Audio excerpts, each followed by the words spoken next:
Epic card নিয়ে ধারাবাহিকভাবে আমাদের দেশের বিরোধীরা, সমস্ত বিরোধী রাজনৈতিক দল এই এপিক কার্ডের বিষয়টি ক্রমাগত উত্থাপন করে চলেছে। পার্লামেন্টে বারবার 267 নোটিশ দেওয়া হচ্ছে যে এপিক নিয়ে আলোচনা জরুরি। তৃণমূল কংগ্রেস এটা প্রথম হাইলাইট করার পর, মমতা বন্দ্যোপাধ্যায় এটা হাইলাইট করার পরবর্তীতে সারা দেশ জুড়ে এপিক একটি জ্বলন্ত বিষয়। আমাদের যে প্রতিনিধি দল তারা গেছিলেন নির্বাচন কমিশনের কাছে, সেখানেও এটা উঠে এসেছে যে এপিক নিয়ে যে ধরনের তথ্য উঠে আসছে তা গণতন্ত্রের জন্য সুখকর নয়। এপিক যদি ঠিক না থাকে, এরকম ভুয়ো অসংখ্য এপিক যদি থাকে, তাহলে কিভাবে ফ্রি অ্যান্ড ফেয়ার ইলেকশন হবে?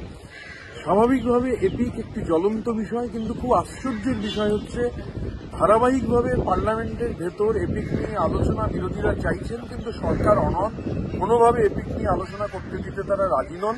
আজকে সমস্ত বিরোধী রাজনৈতিক দল তাদের পক্ষ থেকে দাবি তোলা হয়েছিল যে এলওপি, লিডার অব দি অপোজিশনকে বলতে দেওয়া হোক। লিডার অব দি অপোজিশনকে পর্যন্ত বলতে দেওয়া হলো না আজকে, এবং এটা আজকে শুধু নয়, এটা ক্রমাগত হচ্ছে। এপিক নিয়ে আমরা বলতে চাইছি, বিরোধীরা বলতে চাইছি, এপিক নিয়ে বলতে দেওয়া হচ্ছে না।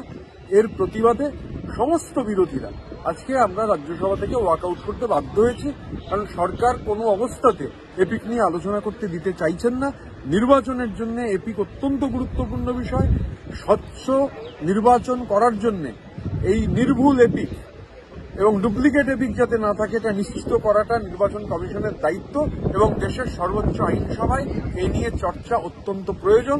আজকে আমরা বাধ্য হয়েছি সমস্ত বিরোধীরা ওয়াকআউট করতে।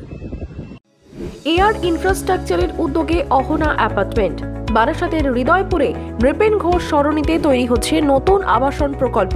থাকছে একগুচ্ছ বিশেষ সুবিধা, লিফট থেকে শুরু করে ডিপ টিউবওয়েল, এছাড়াও থাকছে সাউন্ড প্রুফ জেনারেটর এবং কার পার্কিং এর সুবিধাও।